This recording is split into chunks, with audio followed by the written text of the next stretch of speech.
Pessoal, boa noite. É com muita satisfação que a gente, então, dá início a mais uma aula, né, dos nossos aulões em preparação para o Enem 2020 das Ciências Humanas e suas tecnologias, né? Ficamos muito felizes com o aceite do convite de vocês. Obrigado, professora Kênia, pela sua presença. Obrigado, professora Maria José, pela sua presença conosco aqui.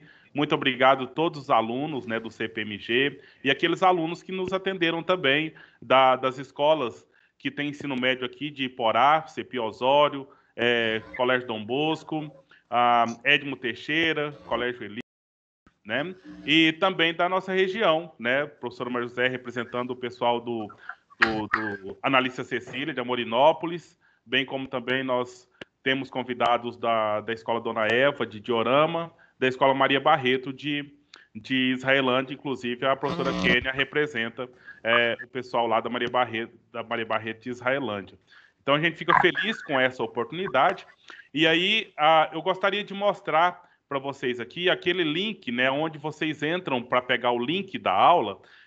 Tem algum material lá a mais, né, que serve para que vocês possam ir navegando e usufruindo desse material, né? Então vocês entram aqui naquele link Aulões Ciências Humanas, além aqui do link da gente entrar, né? Tem aqui para baixar o app, né, do Teams, mas isso já está superado, porque se já estão aqui na aula é porque já tem. E aqui a gente tem, olha, frequência na aula. Então você clique aqui para que você faça a frequência, por favor. E aqui mais embaixo, olha, material. Então os slides que nós vamos utilizar hoje nessa aula já estão aqui e você pode, então, acessar esses slides, ó, da aula do dia 11/11. Os slides da semana passada que o professor Tiago nos enviou estão aqui também disponíveis, né, da aula do dia 4/11. E também o professor Tiago mandou, né, e disponibilizou aqui para a gente uma apostila com 45 questões de geografia, com gabarito. E aí você pode clicar aqui. A aula que nós realizamos no dia 4/11 também está aqui disponível, a gravação. Essa que nós realizaremos hoje, né, que nós já estamos realizando hoje também, e estará aqui à disposição. E aqui algumas informações, né, dos professores, nós do CPMG, que estaremos ministrando essas aulas. A professora Edilaine, eu, né, que vos falo, o professor Caio, a professora Laura e o professor Túlio, né? Hoje o professor Túlio está num curso e aí ele não vai estar presente conosco aqui, mas na próxima aula, com certeza, ele estará aqui presente conosco, não é? E hoje, então, nós escolhemos trabalhar com vocês aqui justamente do fato dos múltiplos olhares que podemos ter sobre a temática Revolução Industrial, certo? E aí a gente gostaria, então, de dar esse início a essa aula. Alguém gostaria de se manifestar? Alguém gostaria de dizer alguma coisa para a gente nesse início aqui da aula?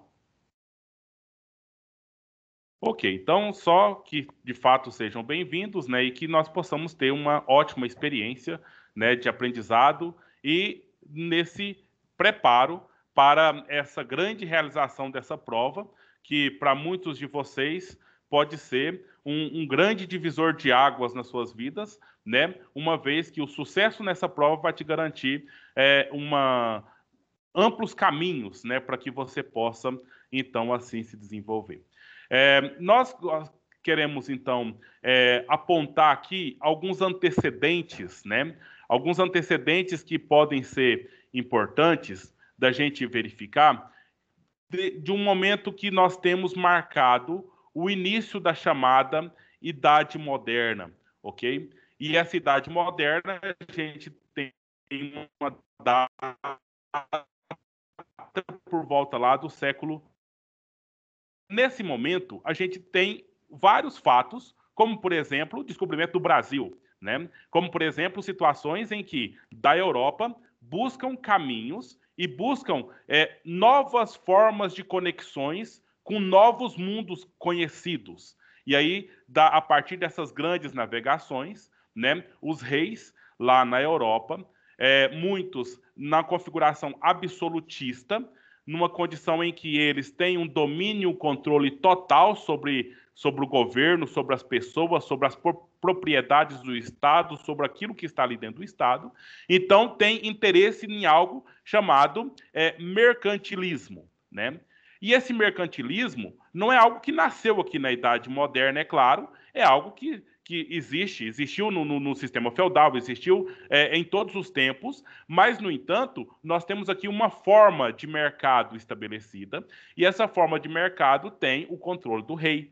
Né? Uma vez que o rei tem um poder absoluto, ele acaba tendo também um controle sobre o mercado, sobre essas relações comerciais que as pessoas podem se desenvolver. Nesse contexto, a gente resgata a figura do burguês, né? Que foi justamente, né? O burguês foi justamente aquele que apresentou-se como um diferencial na história, né? Aquele que quebrou com o sistema feudal, aquele que fez com que uma revolução acontecesse e um estilo de vida, um estilo de sociedade, um modo de se pensar fosse alterado e alterou-se drasticamente, alterou-se gravemente na história. E aí a burguesia, para ela se estabelecer, para ela se garantir enquanto uma classe que tem as suas atividades possíveis, ela se aliou aos reis. Ou o contrário, né? Os reis se aliaram aos burgueses, né? Para garantir que esses burgueses fizessem seus negócios, que nada é mais do que fazer comércio, né? Porque não seria tanta a ideia da produção, mas seria na ideia do comércio de fato dos burgueses, né? E aí, de outro lado, nós temos o Estado que sustenta os nobres, né? A partir dos rendimentos, né? Dos rendimentos desse mercado, desse comércio, que é controlado pelo Estado absolutista, tudo nas mãos do rei, né? E os burgueses, então, fazendo girar a economia ou girar a produção ou mesmo enriquecer o Estado, né, propriamente dito. E aí tem algumas regras, algumas situações, como, por exemplo, barreiras alfandegárias, no sentido de que nas relações internacionais dos Estados controlados por esse rei absolutista aqui, então se estabelece com quem pode se fazer negócio, de onde pode importar ou para onde pode exportar os produtos, as mercadorias, né? Estimula a expansão marítima e o estabelecimento de colonização, né? Aumento da população, enfim, várias situações aí, e a mudança de um artesanato para as manufaturas, né? Então, hoje, a aula é Revolução Industrial, mas para chegar no contexto da Revolução Industrial, nós temos que saber que houve um estilo de produção artesanal, né, ligado diretamente ali do produtor com o seu produto, e acaba que esse produtor ele tem um contato do início ao fim do seu produto normalmente, né, desde a extração da matéria-prima até a venda do produto. E aí a gente tem nesse meio, nesse processo, nos países desenvolvidos, vamos usar com aspas essa palavra, né?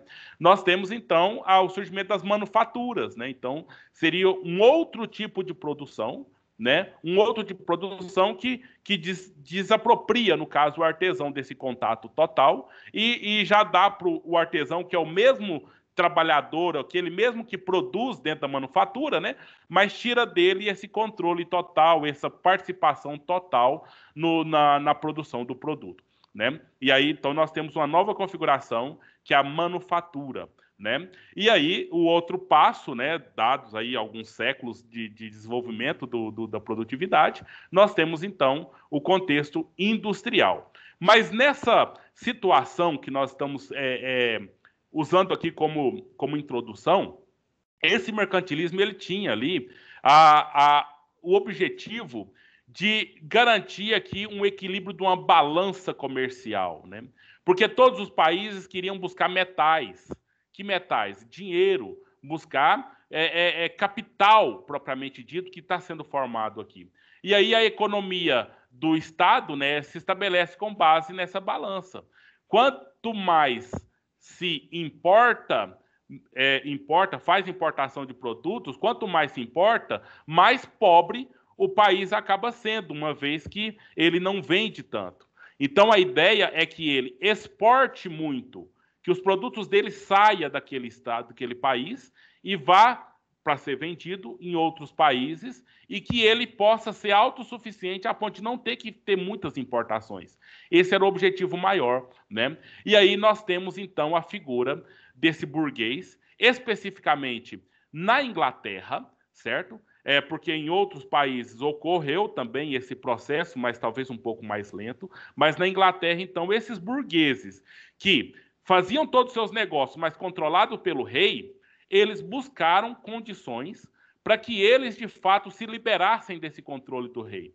Entendeu? Então, por várias revoluções, por várias situações, e aí a gente vai pensar um pouco na história da Inglaterra, aí do século XVI, quando nós temos estabelecido ali um absolutismo rigoroso, e daí quebra esse absolutismo com uma república, um período curto de república, a República de Cromwell na Inglaterra, né? E essa República de Cromwell começa a dar algumas ideias, algumas pistas de socialismo ou de comunismo, no sentido da própria administração ali, e aí, então, os burgueses se aliam novamente à nobreza para se retomar a monarquia, só que uma monarquia diferente. A monarquia constitucional. O que significa isso? Significa que quem manda não é só o rei. O rei não tem mais poder absoluto. Não tem mais sentido o rei ter poder absoluto no contexto moderno, uma vez em que uma das primícias, dos elementos principais da modernidade é a liberdade, né? Dentro do contexto do antropocentrismo. O homem colocado no centro, em todas as suas capacidades, em todas as suas condições intelectuais, em todas as suas possibilidades, né? E aí nós temos, então, lá na Inglaterra, inclusive, o surgimento das ideias do John Locke, né? O chamado pai do liberalismo, uma vez que mostra que o homem tem seus direitos naturais e um deles é a liberdade. E essa liberdade precisa garantir com que as pessoas, o burguês, sobretudo, porque é aquele que gera a riqueza, ele participe do governo, né? Então, nós temos uma monarquia constitucional na Inglaterra, e essa monarquia constitucional acaba dando participação no governo para, principalmente, né, para a burguesia, uma vez que nós temos lá a Câmara dos Lordes e a Câmara dos Comuns, né? E aí, nessa participação, acaba, então, desenvolvendo situações que necessita de novos produtos, necessita de novas formas de se produzir para se garantir as condições capitalistas das relações comerciais que aí se tem, certo? Professora Laura.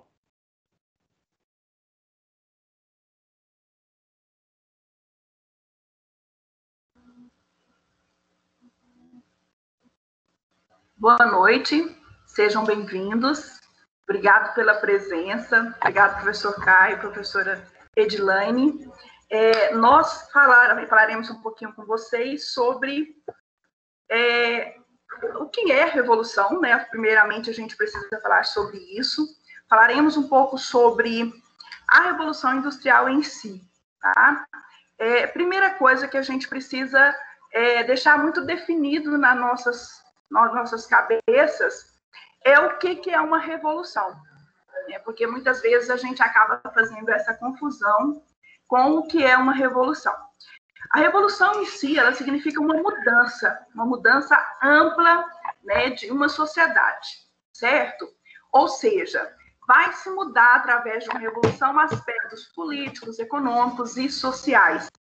E a revolução industrial é esse tipo de acontecimento que vai fazer essa mudança ampla na sociedade.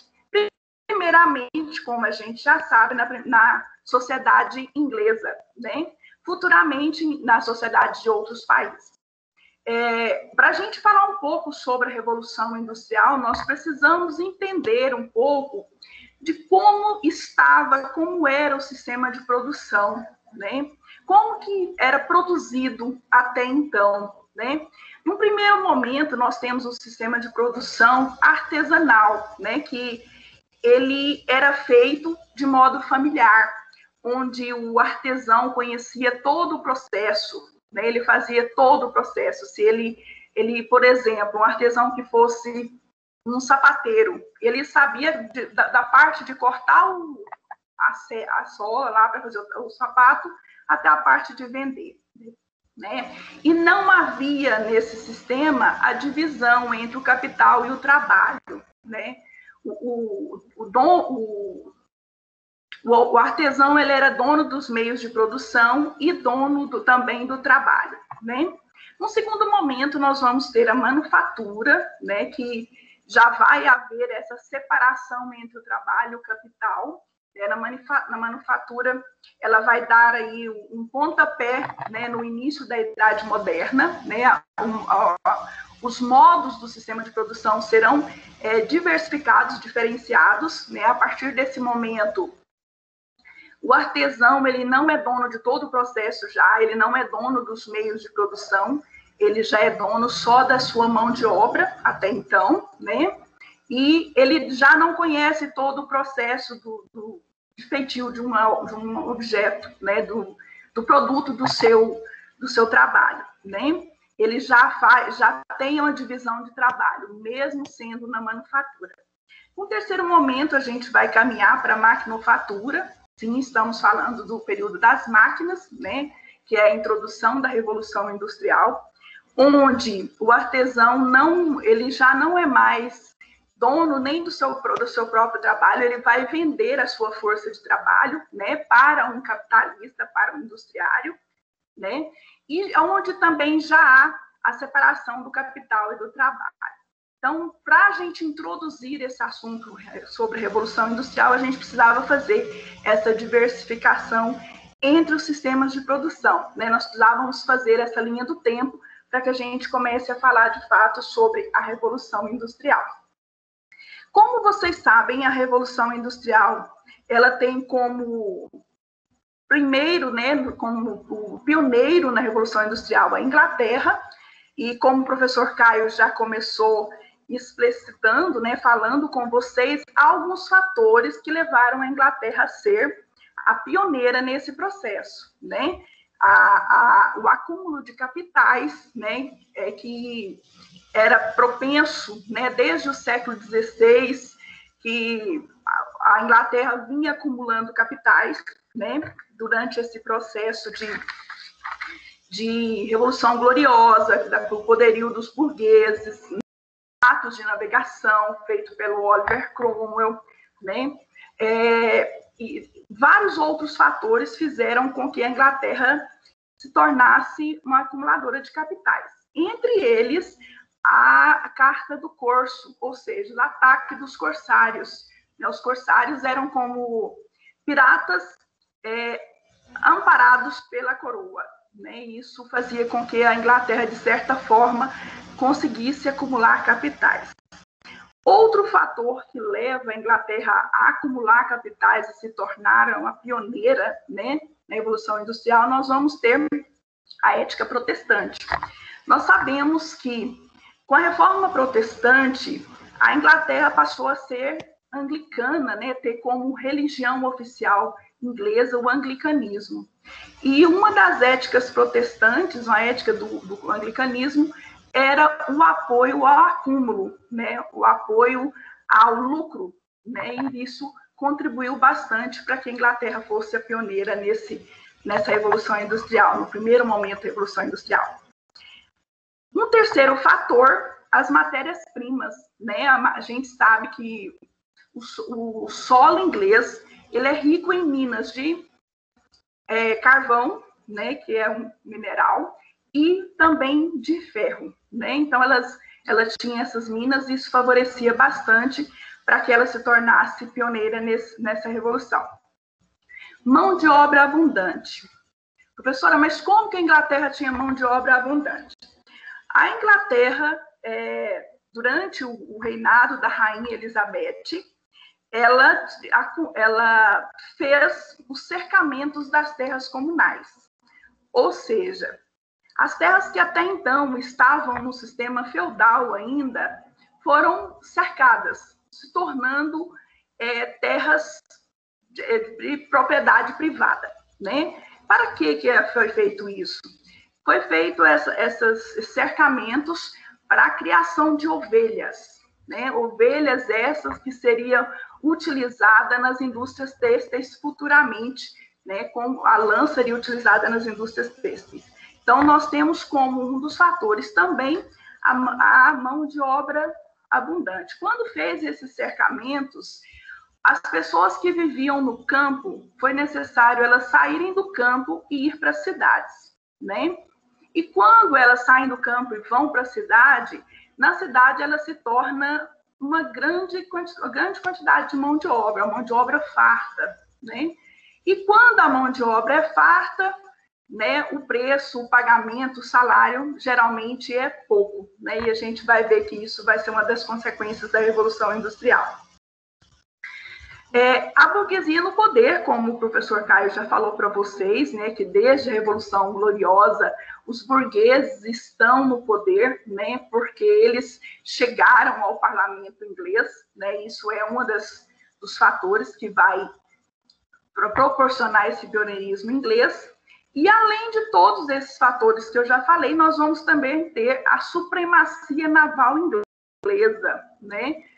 A Inglaterra, ela tem um poderio naval muito bom, né? Além de ter fácil acesso, né, ao mar e ter facilidade em fazer as suas relações comerciais, né? Isso desde os atos de navegação proposto pelo Oliver Cromwell, né? E a gente vai ter aí a Revolução Industrial dividida em 4 fases, né? Nós vamos 4 fases ou 4 revoluções, como vocês quiserem falar. Existe, né, agora, no momento, existe a ideia de que nós estamos vivendo a 4ª fase, né? Mas nós temos uma primeira fase que vai do ano de 1760 até 1850, né, que é uma fase onde nós vamos ter o uso das máquinas a vapor, né, as indústrias têxteis e propriamente dentro da Inglaterra, né? Futuramente, nós vamos ter a segunda fase, que vai de 1850 a 1914, que sai um pouco do reduto da Inglaterra e acaba se espalhando por alguns países, inclusive pelos Estados Unidos, né, França, Alemanha, Itália, e assim sucessivamente. Nós teremos uma terceira fase, que é a terceira fase, que é nos meados do século XX, né, que é a fase informacional, né, a fase da tecnologia, que a gente, inclusive, tem alguns autores que falam que a gente vive nela até hoje, mas já há outros teóricos que falam que a gente já está vivendo uma 4ª fase, que é a fase 4.0, tá? A fase da indústria 4.0, que é a indústria da inteligência artificial, da automoção, tá? Então, nesse primeiro momento, era essa minha fala com vocês, professora Edilane.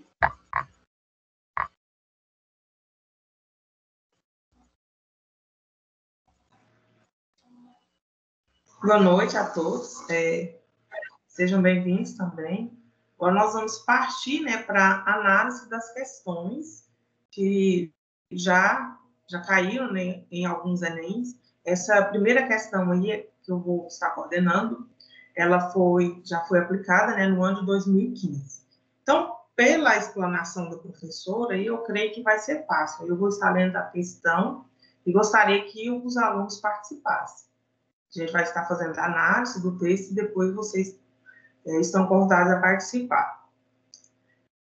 No final do século XX, e em razão dos avanços da ciência, produziu-se um sistema presidido pelas técnicas da informação, que passaram a exercer um papel de elo entre as demais, unindo-as e assegurando ao novo sistema a presença planetária. Um mercado que utiliza esse sistema de técnicas avançadas resulta nessa globalização perversa. Então, esse trecho, né, de Milton Santos, aí vem a pergunta.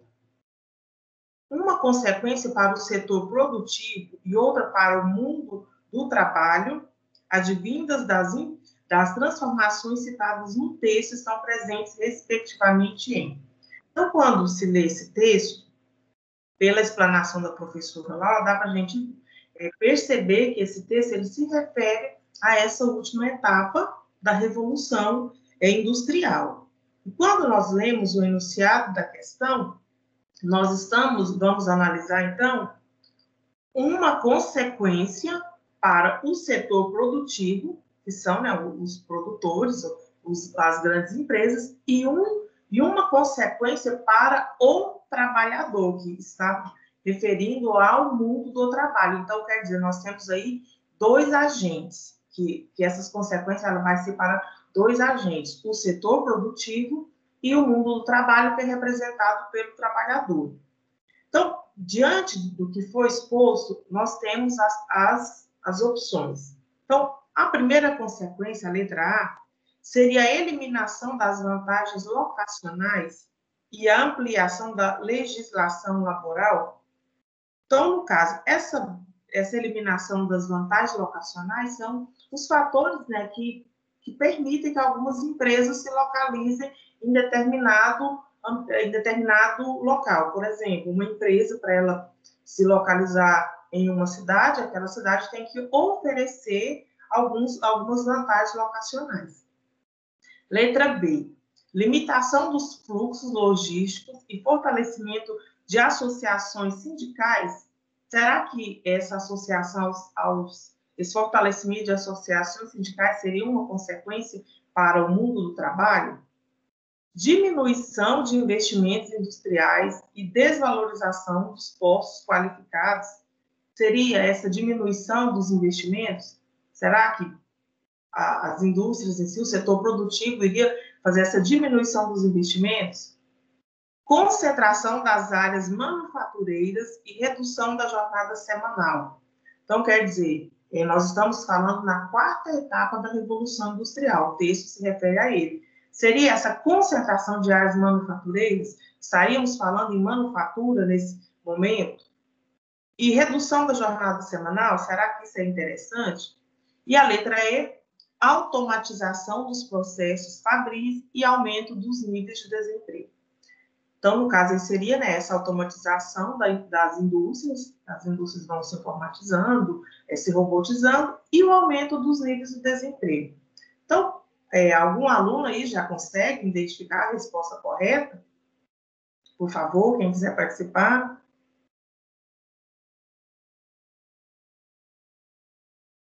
Eu acho que é a E. Letra E?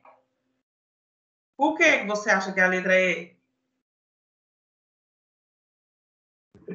Uai, eu não sei, parece mais com a consequência aí. Eu acho que é ela, os outros não tem muito a ver. Isso, é a letra E que é a correta. Então, por que é a letra correta? Automatização dos processos fabris. Então, vai estar, né, as indústrias vão estar, como é uma revolução, as indústrias, ao longo dos anos, elas foram se modificando, foram aumentando o nível de tecnologia. E quando se aumenta o nível de tecnologia, automaticamente essas máquinas elas vão substituindo a mão de obra. E quando vai acontecendo essa substituição da mão de obra, o nível do desemprego vai aumentando. Então, a resposta correta é a letra E, automatização dos processos fabris e aumento dos níveis de desemprego. Então, sempre que acontece a revolução ela entra em outra fase, que as indústrias elas vão se automatizando, é consequência para o mundo do trabalho, para os trabalhadores em si, o aumento do desemprego. Pessoal, vamos cantar uma paródia. É um rock, né? Não sei se vocês conhecem esse rock ou gostariam desse rock. Vamos fazer agora um iê, iê, iê, que é um pouco também de fixação do conteúdo. Vamos lá? Que é revolução industrial, a produção não é artesanal, tem muita máquina e coisa e tal, precisa acúmulo de capital. Em inglês foi aí que a indústria veio a surgir. Na Inglaterra tem ferro e carvão, e o comércio pelo mar é bom. A burguesia tem um dinheirão, e no poder tem participação. O campo se cercou e a cidade até superlotou. Assim que começou essa exploração, trabalho de montão pra ganhar um tostão, que é revolução industrial.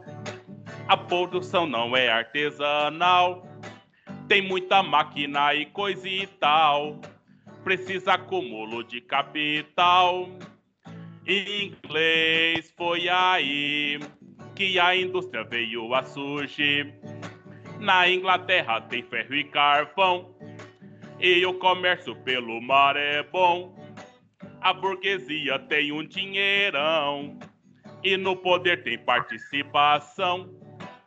O campo se cercou e a cidade até superlotou. Assim que começou essa exploração, trabalho de montão pra ganhar um tostão.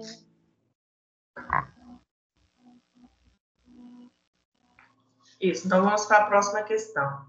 Questão do Enem de 2016. A segunda revolução industrial. Então, aqui, né, quando vocês forem ler, no caso, já citou, né, qual o conteúdo que vai ser tratado, esse período foi a segunda revolução industrial. No final do século XIX e início do século XX. Nos Estados Unidos, período em que a eletricidade passou gradativamente a fazer parte do cotidiano das cidades e a alimentar os motores das fábricas. Caracterizou-se pela administração científica do trabalho e pela produção em série. Então, aqui nós temos, né, esse período que aconteceu nos Estados Unidos, o local, e essa produção em série. A produção em série é quando se produz vários produtos com uma rapidez maior. Então, de acordo com o texto, na primeira metade do século XX, o capitalismo produziu um novo espaço geoeconômico e uma revolução que está relacionada com a letra A, proliferação de pequenas e médias empresas que se equiparam com as novas tecnologias e aumentaram a produção com a aposta do grande capital. Então, essa primeira questão, né, cita como o aumento das pequenas e médias empresas. Letra B, técnica de produção fordista, que instituiu a divisão e a hierarquização do trabalho, em que cada trabalhador realizava apenas uma etapa do processo produtivo. Então, nessa letra B, né, cita a técnica da produção fordista, onde cada trabalhador, né, existia a divisão do trabalho, cada trabalhador ficava com uma etapa da produção. Então, aquele determinado trabalhador, ele não conhecia o processo total, ele fazia só uma parte. Letra C, passagem do sistema de produção artesanal para o sistema de produção fabril, concentrando-se principalmente na produção têxtil destinada ao mercado interno. Então, aqui cita, né, essa produção, a passagem do sistema de produção artesanal para a produção fabril, destinada ao mercado interno. Então, nesse caso aqui, essa produção era destinada só para o consumo no próprio país. Letra D, independência política das nações colonizadas, que permitiu igualdade nas relações econômicas entre países produtores de matérias-primas e os países industrializados. Então, aqui também, né, cita essa independência política, porque as nações, né, que eram colonizadas, elas tinham basicamente a função de produzir as matérias-primas e comprar esses produtos industrializados. Então, essa questão cita que existia essa independência, já essas nações tinham adquirido a independência e que teria também uma certa igualdade nas relações econômicas.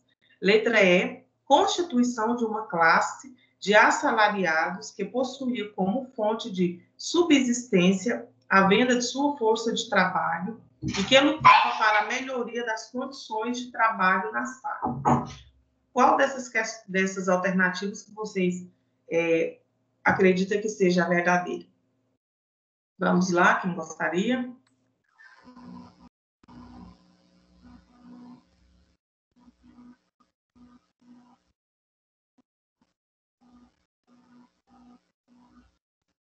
Ninguém? Ninguém se habilita?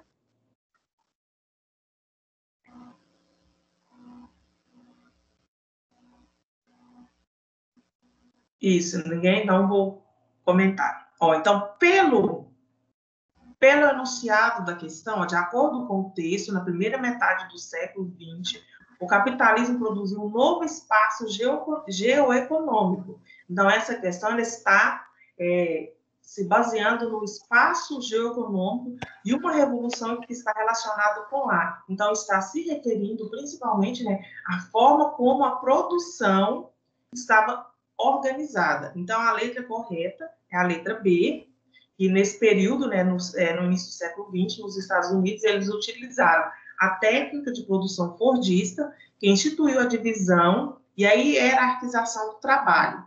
Então, cada trabalhador realizava apenas uma etapa do processo produtivo. Então, esse método, né, de produção fordista, eles criaram, né, uma esteira e na esteira ia passando os produtos e a pessoa ia só realizando aquela etapa da produção. Então, muitas vezes, os trabalhadores eles nem conheciam o processo completo da produção. Ele realizava aquela única função e passava para o próximo, a esteira ia passando. Isso era para, simplesmente, no caso, para que eles pudessem ter essa produção em série, que é a produção em larga escala, e que essa produção ela se tornaria mais barata. Então, quando produzia em larga escala, a tendência era que a produção ficava mais barata e, com isso, eles lucravam mais.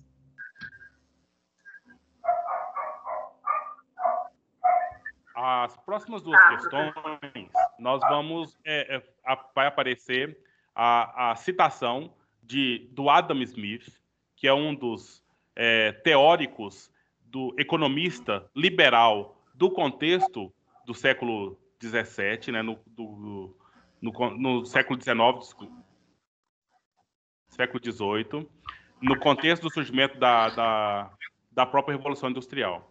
E aí, ele vai dizer o seguinte, o que tem que controlar o Estado, né, tem que ser o mercado e não o contrário. Então, dentro daquelas questões que a gente dizia lá no início, de que o rei absolutista não tem mais espaço para dominar a produtividade ou a produção. E aí veio teóricos, como, por exemplo, o Adam Smith, para dizer o seguinte, que, na verdade, mesmo as pessoas que são capitalistas, olha só, olha essa frase que está aqui, o mercador ou comerciante que é movido pelo seu próprio interesse, então, egoísta, ele é levado, então isso é um discurso, né? Ele é levado por uma mão invisível, e essa mão invisível promove algo que nunca se fez parte do interesse desse mercador, que é o quê? O bem-estar da sociedade. Então, pessoas como Adam Smith, liberal, que defende o capitalismo com unhas e dentes, vai dizer o seguinte, o mercado ele tem leis próprias e essas leis próprias elas fazem tudo o que precisa ser feito, inclusive o bem para a sociedade. Entendeu? Então, ou seja, é a ideologia posta por ele, bem construída, né, nesse quesito, e bem estabelecida, uma vez que essa teoria só vem se fortificando e vem se fazendo parte aí dos governos dos países todos que a gente conhece por aqui. Entendeu? Então, de um lado, nós temos esse que vai dizer, olha, o mercado funciona muito bem, não pode ter intervenção dos reis, a própria burguesia sabe como se orientar, e não preocupe, a população não se preocupe que o mercado faz um bem social. E aí a gente pode pensar uma crítica, e essa crítica foi feita por um outro autor chamado Polanyi, né? Polanyi, que vai ser lido na próxima segunda questão. Polanyi. E aí ele faz uma crítica no sentido de que se deixar a economia fazer como ela quer fazer, nós vamos ter catástrofes sérias. Nós vamos ter problemas severos aí na vida em sociedade, uma vez que vai só aumentar esse abismo entre o rico, cada vez mais rico, e o pobre, cada vez mais pobre, não é? Então, a crítica está feita aqui, olha, eu tenho aqui um capitalista, aquele que está aí usufruindo de todo o lucro, de toda a produção que ele tem, e nós temos o trabalhador, que é aquele que realmente trabalha para produzir o produto que é comercializado. E aí, se o trabalhador aqui, olha, eu quero um salário mais justo, e aí tem essa crítica dessa charge, né, do capitalista dizer, seu egoísta vai acabar com a economia. Então, é algo que, por exemplo, foi criado ou surgiu nesse contexto fabril da Revolução Industrial, uma vez que se começou a pagar salário, né, para as pessoas de um modo geral, ou seja, não convinha mais ter escravos, né, nesse processo aí, uma vez que era também necessário criar consumidores para os produtos, né? Então, eu preciso que essas pessoas, a população, que é a maioria trabalhadora, precisa ter uma renda para poder comprar e consumir os produtos que eram ali comercializados, né? Então, nós temos essa situação. Aqueles que defendem o mercado livre e aqueles que entendem que, se o mercado continuar livre como está, nós vamos ter cada vez mais catástrofes. Aí, então, é o debate entre Adam Smith, por exemplo, e o Polanyi, que é um crítico de um contexto que é um pouco à frente do liberalismo, que é o neoliberalismo, que é aquilo que nós temos no presente momento, né, desde a década de 90 para cá.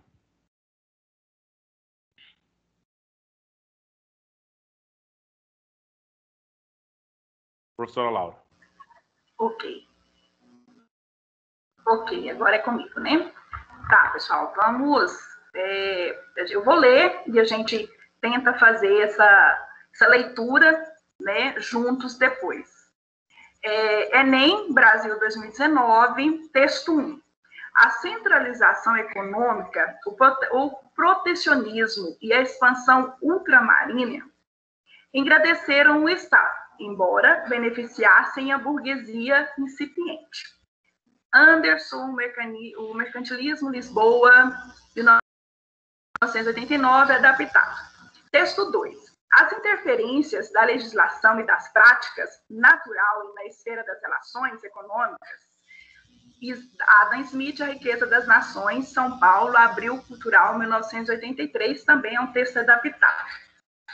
Entre os séculos XVI e XIX, diferentes concepções sobre as relações entre Estado e economia foram formuladas. Tais concepções, associadas a cada um dos textos, confrontam-se, respectivamente, na oposição entre as práticas de... Os textos, eles falam sobre dois momentos econômicos diferentes, né, duas concepções econômicas diferentes, né? E a pergunta, né, o que eles querem que a gente consiga desenvolver, né, quais são essas concepções, né, o que eles estão, a que concepções esses textos estão associados, né, qual que é a posição que esses textos estão defendendo, né? A letra A, valorização do pacto colonial e combate à livre iniciativa. Primeira questão, no texto 1 fala sobre a centralização econômica, o protecionismo e a expansão ultramarina. O pacto colonial, como a gente sabe, ele era, sim, como que eu vou explicar? As metrópoles, né, mantinham esse controle do que era produzido, do que para quem ia ser vendido, das colônias, né? Então seria sim, né, a valorização do pacto colonial poderia sim ser levado como uma opção correta. Mas a segunda opção, combate à livre iniciativa. O professor Caio acabou de explicar para vocês qual era a posição do Adam Smith, né? O Adam Smith é um dos teóricos que defende o liberalismo econômico, né?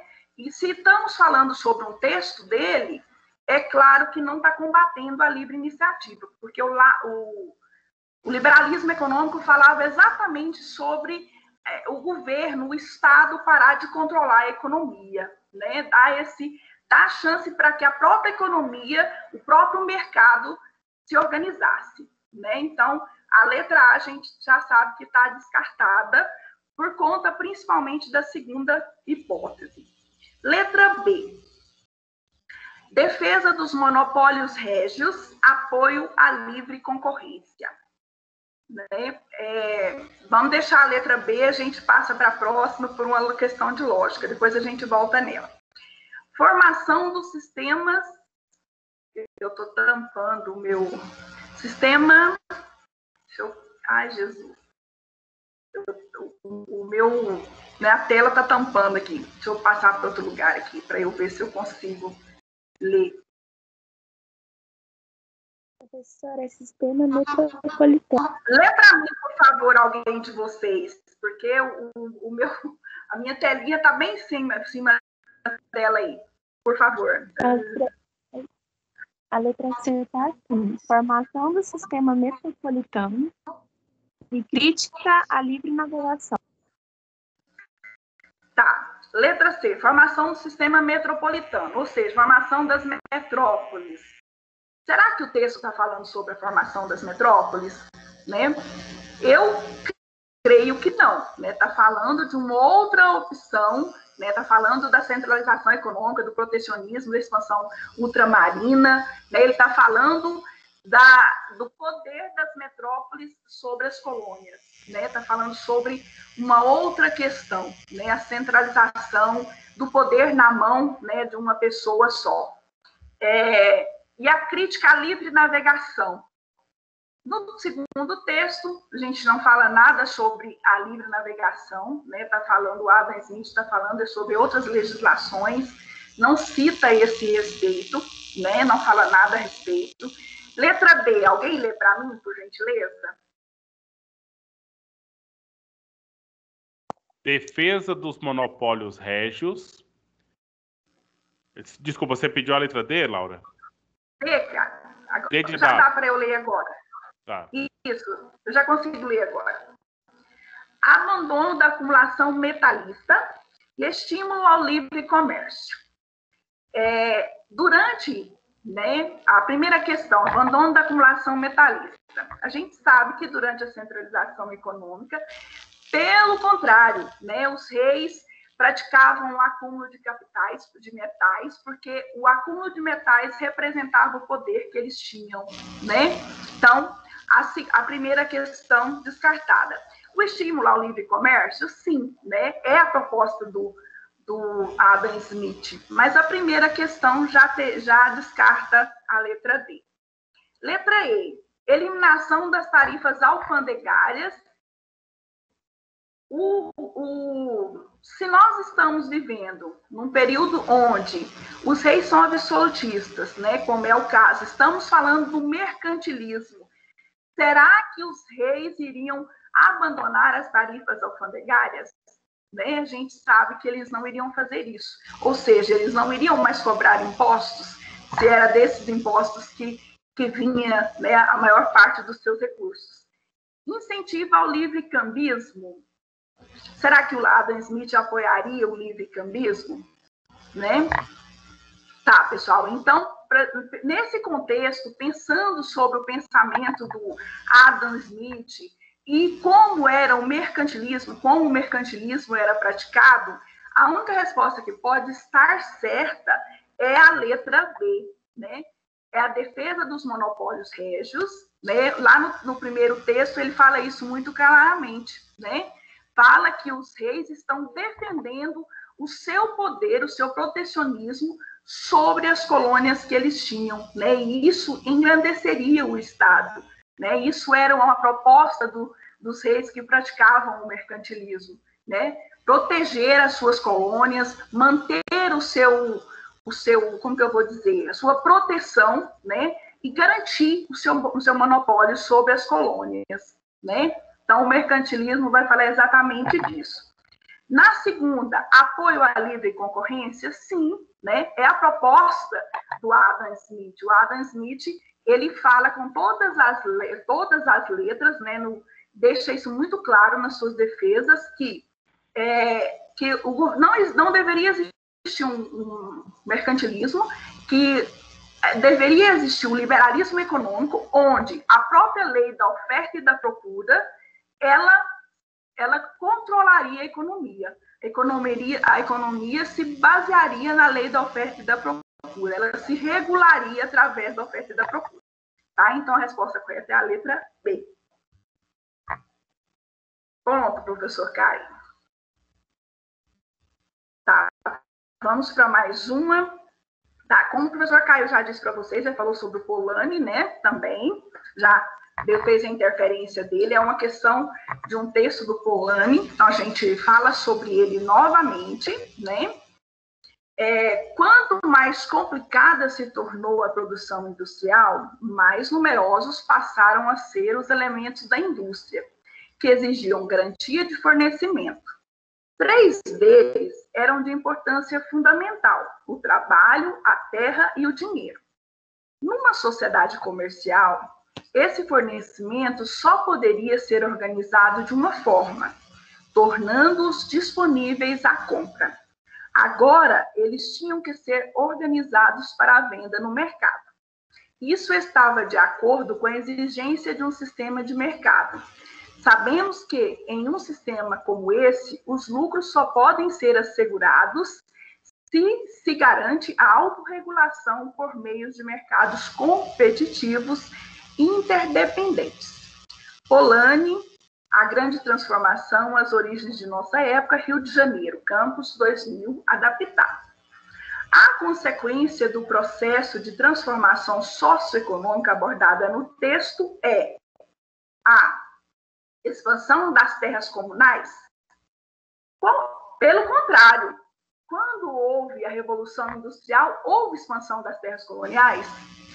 Contrário, né? As terras coloniais foram cercadas, né? Exatamente o contrário. A letra A descartada logo de início. Exatamente o contrário. As terras comunais, elas foram cercadas e criou-se os enclosures, né? Isso, cercamentos para onde os donos das terras iriam criar ovelhas. Ovelhas essa que ia gerar lã para as indústrias têxteis da Inglaterra, né? Então, letra A descartada. Limitação do mercado como meio de especulação.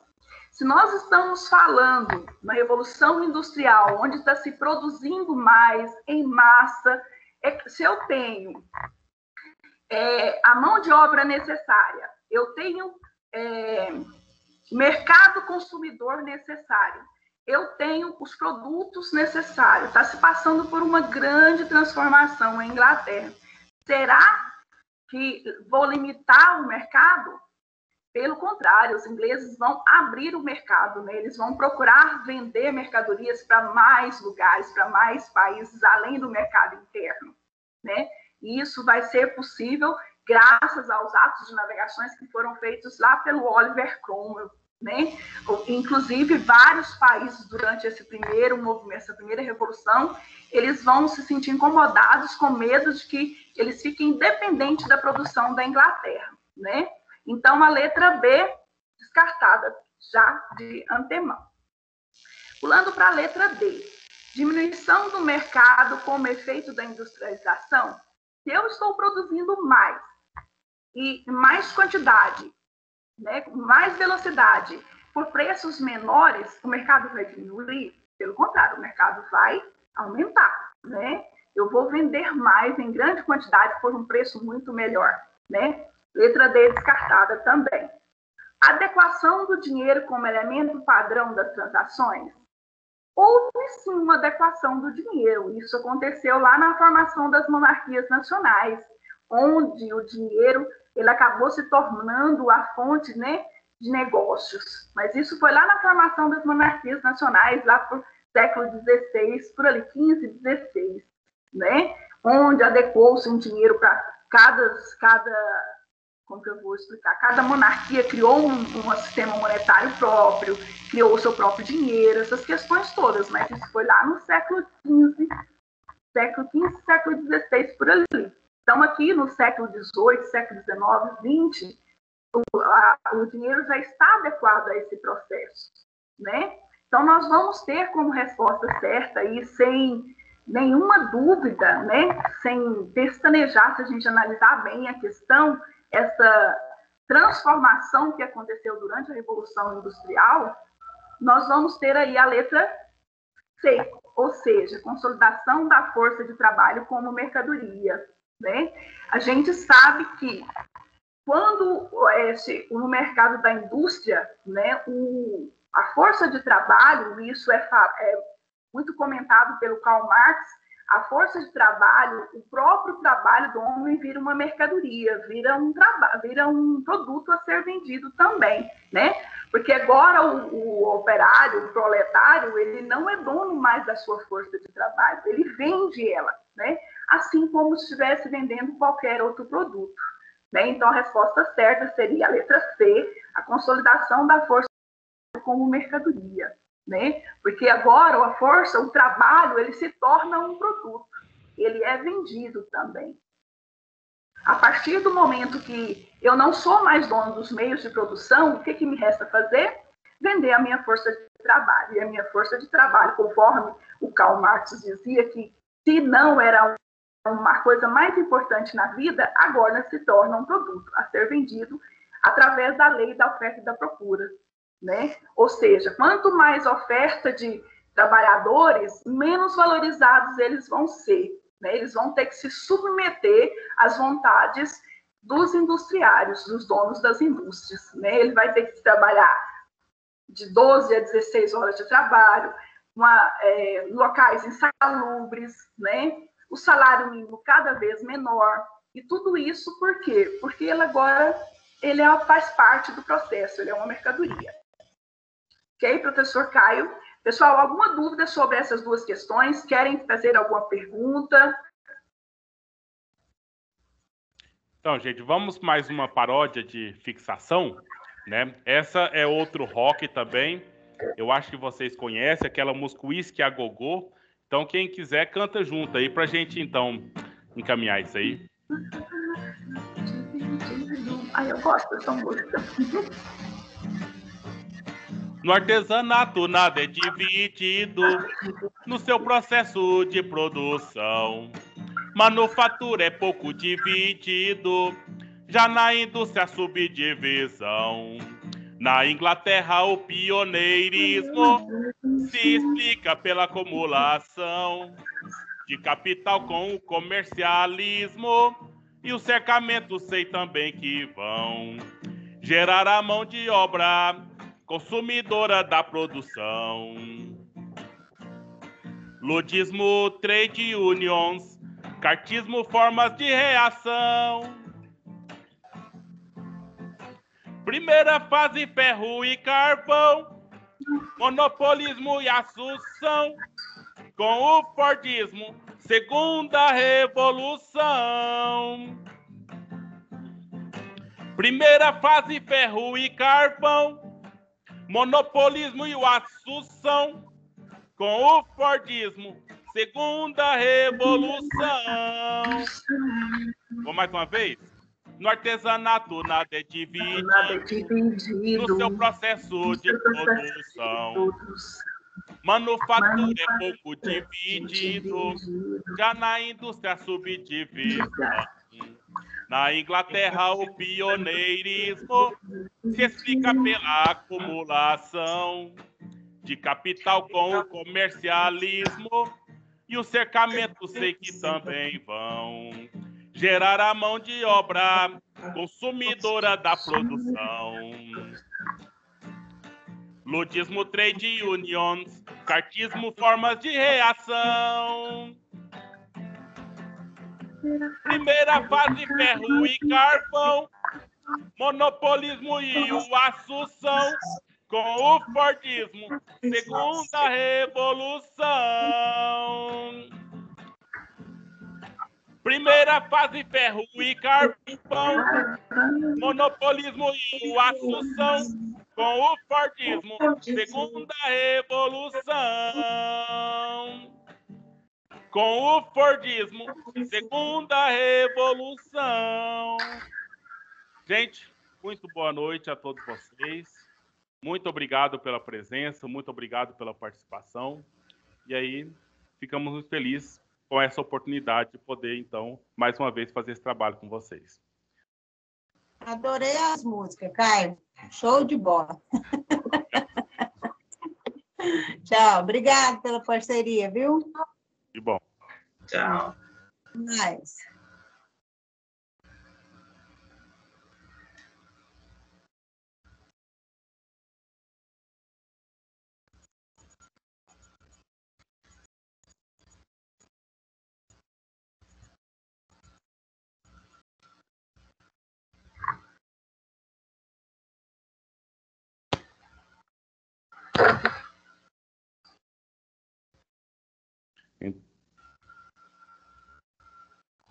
E quando a pessoa se embaralha toda,